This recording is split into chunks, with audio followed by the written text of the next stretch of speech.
Ah, yes. Foundations of Rome. One of, if not the, most overproduced board games of all time. And I absolutely love it. As you're looking at this table, you're probably noticing that Foundations of Rome does take up a lot of table space. However, it doesn't take up a lot of your time. I will say you can teach and play this game in under 60 minutes fairly easily, even with 5 players, even if some of the players haven't played before, because gameplay is quite streamlined, and that's one of my favorite things about the game. You only have 3 options on your turn, and the game does take place over 3 ages or epochs or rounds, whatever they're called. One of the main actions you'll be taking on your turn is purchasing one of these deeds. Now, these deeds correspond to a location on the map. Now, when you purchase one, say I want to purchase this one here, so I would pay my dollars to the bank, and then this is D3. I would then put one of my lot markers on D3. Right there. So now that is one of my locations on the map. Now you're doing this so that later you can eventually build buildings on said locations. So instead of purchasing one of these deeds, which after one is purchased, they all slide down, and an era ends when a player purchases the last deed for sale.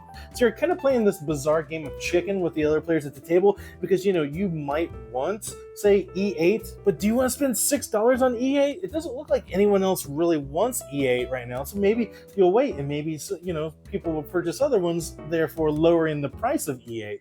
Because a penny saved is a penny earned, especially in Rome. That's how they do in Rome or something?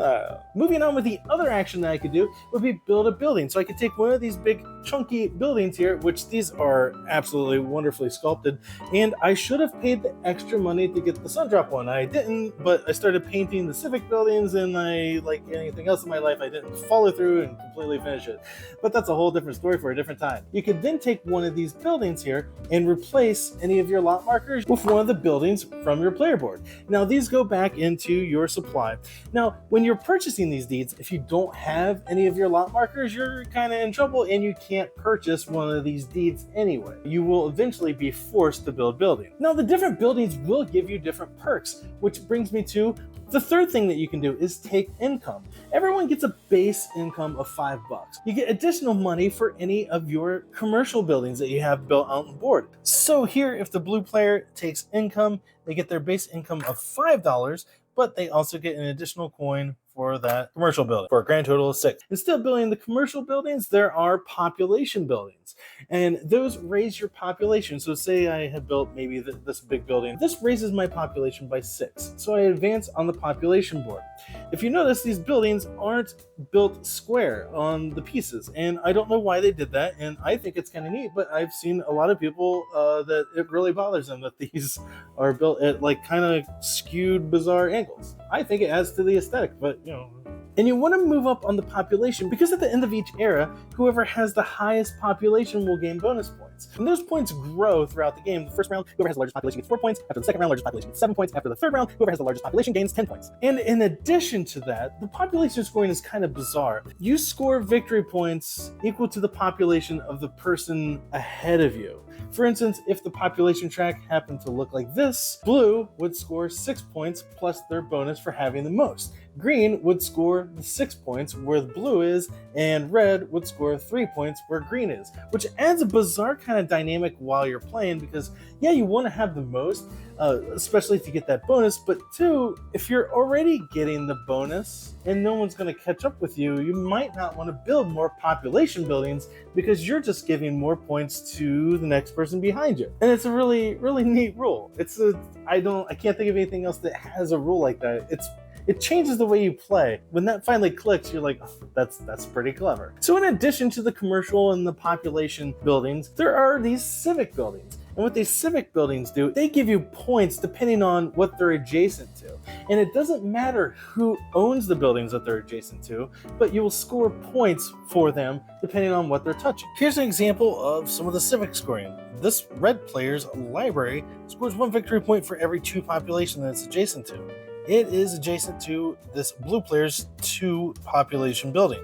Therefore, this is worth 1 point. This blue player's luxury garden gains 3 points for every civic building that it's adjacent to. It is adjacent to 2 civic buildings. Even though they're owned by the red player, Doesn't matter who owns them, this is worth 3 points. This green player's marketplace is worth 2 victory points per every coin that it's adjacent to. And it's adjacent to 4 total coins, so it is worth 8 points. This green player's fountain is worth 1 point per adjacent building. It's got 3 adjacent buildings, 3 points. This green player's library here gains 1 point per adjacent population. So it's worth 4, 10, 14 points. Go green. So what does Roads of Fortune add to this? Well, it adds these tiles that go around the perimeter of the board.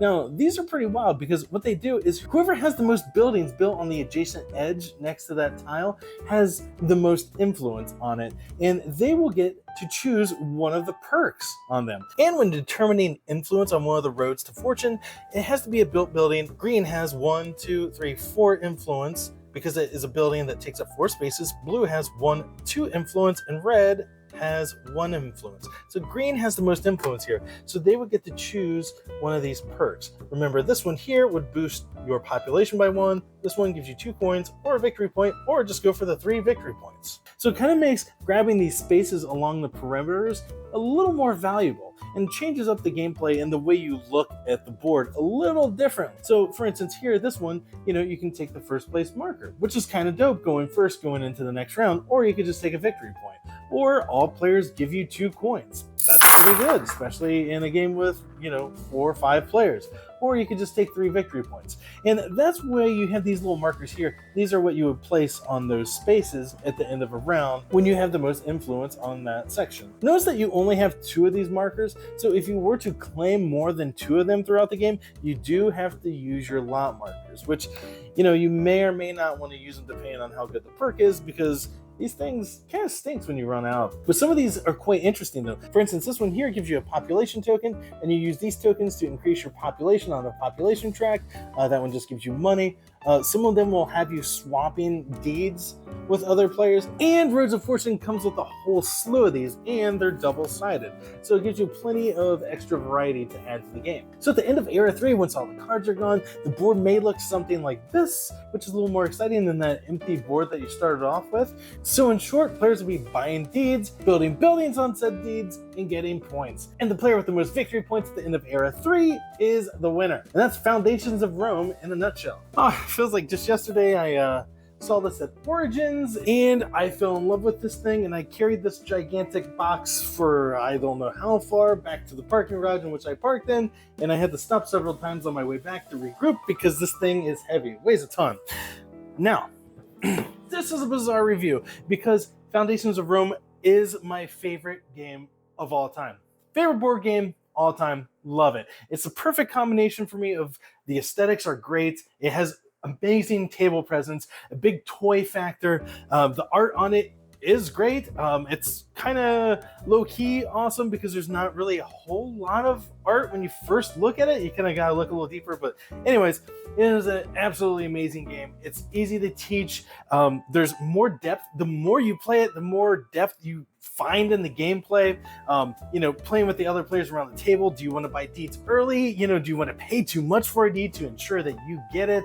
Or, do you want to wait until it gets a little cheaper? Or do you want to build a bunch of commercial buildings to get a bunch of money so you can spend more when the time comes that, you get those deeds that you want before the other players get them? Or do you, just boost up your population to stay ahead on the population game to keep getting those bonus points at the end of each era? Or do you just let everyone do what they're doing like the Wild West and start plucking and placing your civic buildings in just the right spots? Because remember, with the civic buildings, you get those bonus points, those extra points, depending on what buildings are adjacent to them, regardless of the owner. So that's a cool thing because, you can be building all these buildings and stuff, but you might unintentionally be helping other players score big points off of you. It's a really interesting weight. I like it. It's like a light middle weight. You can, teach it to anyone, play it in under an hour. And it's funny too, because usually, when you pull out that huge box, people's faces, that are not familiar with the game are like, oh my heavens, what is this going to take like 8 hours? And, this big long rule set. And you're like, no, there's only 3 things you can do. Buy a deed, build some buildings, take income. But where this gets tricky though is the price point. There's a version I believe that only plays 4 players and it's like $150. So I don't know why that's even a thing, because the game plays really well from 2 to 5 players. So I can't think of any reason to not get at least the one I got. I think was like $200, like the medium level, but it plays 5 players and it comes with all kinds of extra expansions and modules that you can mix in to really change things up a ton. So I would suggest that you have to at least get that one. I, in hindsight, wish I would have spent the extra money to get the Sundrop, because the Sundrop version does look very nice. Not that you can't do it yourself, but is it worth the time and money and paints and stuff to save $50? In my experience, I would say no. However, at that $200 to $250 price point, if you don't already have a fairly large collection, with that money you could get World Wonders, Apiary, Barcelona. You could buy several other amazing games. So I kind of feel like it's weird to bring price into this, but if you are in a situation where you're starting out and you're growing your collection, it might be a more wise decision to purchase some of those games mentioned and start building a collection rather than putting all of your eggs into one basket. However, remember, this basket is my favorite basket of all time. I can't really find any fault with it other than the sheer price of it. And people, I've heard complaints about, oh, it's just overproduced. Yes, it is overproduced, and I think it's amazing. I would, I hope they come out with another one that's ridiculously overproduced. It's just such a great game that's so delightful. Now, the expansion, the Roads to Fortune. Do you need the Roads to Fortune? Absolutely not. No, you don't need it. However, since this is my favorite game, no brainer, I'm getting all the content that comes out for it. Now, it does add quite a bit to it, though. It doesn't seem like it would at first, because you just have those 4 sides, those 4 roads, to try to get the most influence so you can get the little perks, which the perks are minimal, but it does kind of change the whole way you look at those different locations on the board, it making those edge pieces that much more appetizing. I would say that while it's not necessary, I do recommend it. I mean, because I'm completely biased and just love this game. It's my favorite game of all time. And who doesn't want more of a good thing? So, giving this one 5 beard strokes, it's my favorite game of all time. #1 game. I want to play it right now.